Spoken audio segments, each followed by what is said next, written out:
Good আবার একটা নতুন ব্লগ নিয়ে চলে এলাম। আজকের দিনটা কিন্তু খুব ভালো লাগছে আমার।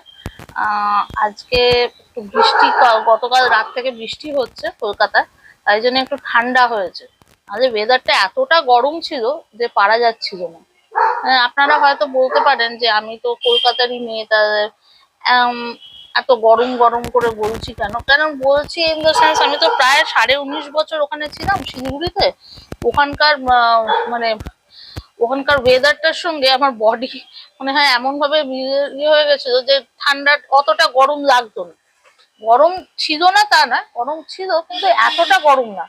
এখানে যে একটা যে গরমটা সেটা আমি নিতে পারছিলাম না। আর আমার একটা ঘামাচিও হয়ে গেছিল, ছেলেরও শরীরটা খারাপ।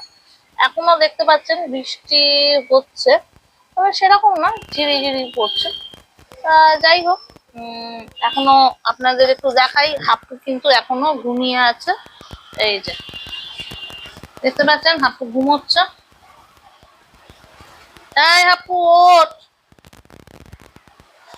যা ওর তো দুষ্টুমি শেষ নেই, এটাই